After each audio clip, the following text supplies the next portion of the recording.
Videos में आप तमाम को खुशामदीद कहता हूँ। आज हम बात करेंगे वेव इक्वेशन की। वेव इक्वेशन क्या होता है। अब जब वेव की बात करें तो वेव के साथ कुछ चीज़ें एसोसिएट होती हैं, ठीक है। पहले ये है कि वेव की कोई वेलोसिटी होगी, ठीक है। वेव की कोई ना कोई वेलोसिटी तो होगी, क्योंकि जब वेव हमने कहा ट्रेवल कर रही कोई चीज़ तो उसकी कोई जो है ना वेलोसिटी होगी, क्योंकि किसी ना किसी रफ्तार और किसी ना किसी डायरेक्शन में वो वेव ट्रेवल कर रही है, वो वेलोसिटी हो गई उसकी, ठीक है। और उसके बाद वेव लेंथ होगी, कोई वेव लेंथ उस वेव की, ठीक है। अगर वेव है तो उसकी वेव की प्रॉपर्टी ये है कि उसकी वेव लेंथ होगी, और एक और प्रॉपर्टी है उसकी फ्रीक्वेंसी भी होगी कोई ना कोई, ठीक है। फ्रीक्वेंसी, तो ये तीन चीज़ें मिल के ही आपको वेव इक्वेशन दे देंगी, ठीक है। वेव की वेलोसिटी, वेव की वेवलेंथ और वेव की फ्रीक्वेंसी, ठीक है। इनकी हम बात करेंगे अभी।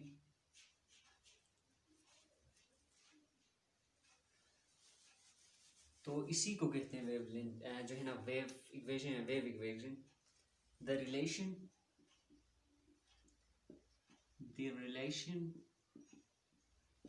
between velocity, frequency and wavelength of a wave is known as wave equation। इसी को क्या कहते हैं, वेव इक्वेशन। यानी कि velocity, the relation between velocity, frequency and wavelength, यानी कि वेलोसिटी, फ्रीक्वेंसी और वेवलेंथ के बीच में जो रिलेशन ताल्लुक होगी, उसी ताल्लुक को हम क्या कहेंगे, वेव इक्वेशन। अब ये मैथमेटिकली हम इसको देखेंगे कि वेव इक्वेशन कैसे हम निकाल सकते हैं या कैसे होता है वेव इक्वेशन, ठीक है।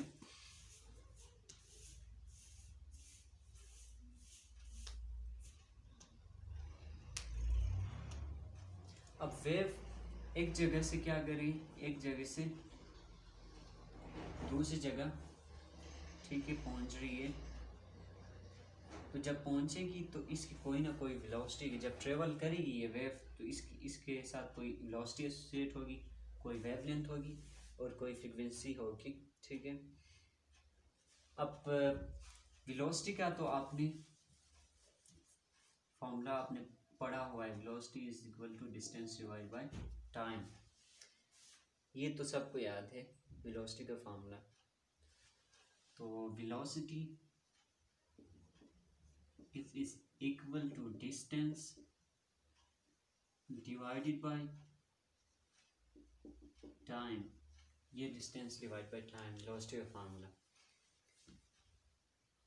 अब वेलोसिटी तो ठीक है, समझ आ रही है। अब यहाँ पे डिस्टेंस है, हमने अभी बात की थी वेवलेंथ की, यहाँ पे तो टाइम है, हमने बात की थी अभी फ्रीक्वेंसी की। तो ये किस तरह से हम निकालेंगे।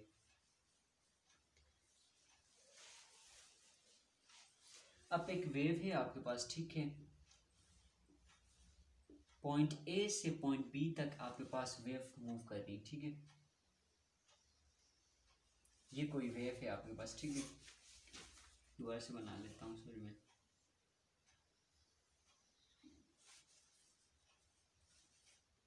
ये आपके पास कोई वेव है,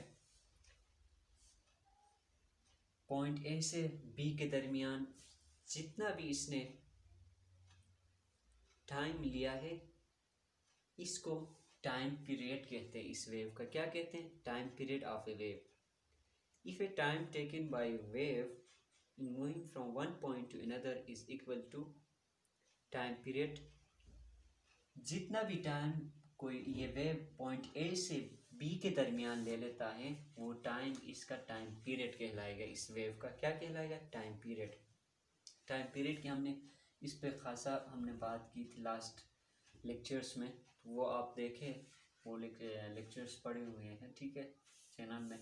तो टाइम पीरियड क्या होता है कि जो जितना भी टाइम ये वेव इन पॉइंट्स के दरमियान लगाएगा वो इसका टाइम पीरियड होगा। And then the distance covered by a wave will be equal to the wavelength, और जितना भी ये डिस्टेंस है इसको हमने वेवलेंथ कहा, और वेवलेंथ को हमने लैम्डा से क्या किया, डिनोट किया, ठीक है। इसको हमने किससे डिनोट किया, वेवलेंथ को लैम्डा से, ठीक है। तो जितना भी डिस्टेंस इन दो पॉइंट्स के दरमियान होगा वो इसका वेवलेंथ होता है। जो जितना टाइम ये लेगा इन दो पॉइंट्स के दरमियान इसका टाइम पीरियड हो गया।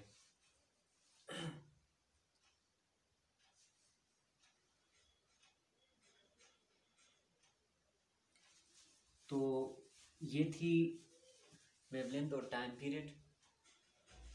अब क्योंकि डिस्टेंस का हमने अभी मैंने बात की थी, ठीक है, अभी मैंने बात की थी, इसको डिस्टेंस या वेवलेंथ भी कह सकते हैं, क्योंकि जितना डिस्टेंस इन दो पॉइंट्स के दरमियान है वही इसका वेवलेंथ हो गया। तो इस फॉर्मूले को हम थोड़ी इस तरह से भी लिख सकते हैं। इस फॉर्मूले को हम डिस्टेंस की जगह हमने वेवलेंथ लिया और टाइम की जगह हमने टाइम पीरियड लिया। तो ये हो गया आपके पास क्या, एक न्यू जो है ना आपके पास एक इक्वेशन आ गई। इसका आपने इक्वेशन 1 नाम दिया। ऊपर वाला मैं बिठा देता हूँ, दोबारा लिख देता हूँ।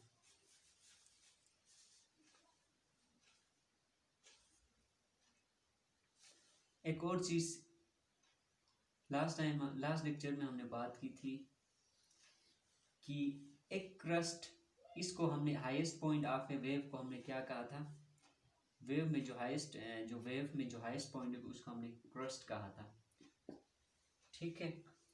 एक क्रस्ट से दूसरे क्रस्ट तक जो डिस्टेंस है वो आपके पास वेवलेंथ होता है, ठीक है। एक क्रस्ट से दूसरे क्रस्ट या एक ट्रफ से दूसरे ट्रफ तक जो डिस्टेंस हो गया वो आपके पास क्या होगी,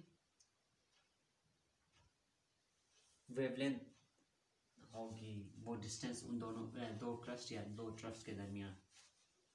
अब जो इक्वेशन हमारे पास आ गया वो है wavelength lambda divide by time period.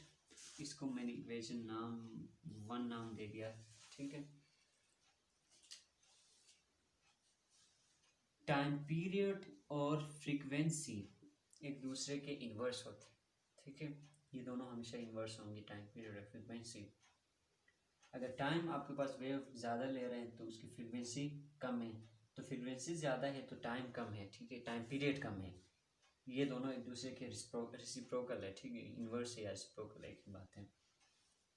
अब ये इक्वेशन 2 हो गया मेरे पास। अब put the value of time period in equation 1। तो 1 में पुट करेंगे तो 1 implies that v is equal to lambda divided by, अब टाइम पीरियड की वैल्यू क्या है, 1 अपॉन फ्रीक्वेंसी, ठीक है। अब इसको फर्दर आप किस तरह से लिखेंगे कि लैम्डा तो अपनी जगह में है, अब ये डिवाइड में है तो मल्टीप्लाई में जाएगा तो f डिवाइडेड बाय 1 होगा, ठीक है। ये 1 नीचे आ गया, f ऊपर चला गया, तो डिवाइड मल्टीप्लाई में चला गया। तो इसको क्या किस तरह से लिखेंगे, तो वेलोसिटी की वैल्यू हमारे पास आ गई, v is equal to lambda f, ठीक है, v is equal to lambda f। ये फाइनल इक्वेशन है हमारे पास, वेव इक्वेशन होगी, यही वेव इक्वेशन है, ठीक है। v is equal to lambda f, यही वेव इक्वेशन है। तो इसको मैं टॉप में लिख देता हूँ, ये आप उतारे तो v is equal to lambda f, इसी को हम वेव इक्वेशन कहते हैं, ठीक है, इसी को हम क्या कहते हैं, वेव इक्वेशन। तो v बराबर है लैम्डा और f के। लैम्डा आपके पास वेवलेंथ है, ठीक है, वेव लेंथ, उसी पर्टिकुलर जो है ना वेव की वेवलेंथ है, और ये एफ क्या है, फ्रीक्वेंसी। तो ये वेव इक्वेशन है हमारे पास।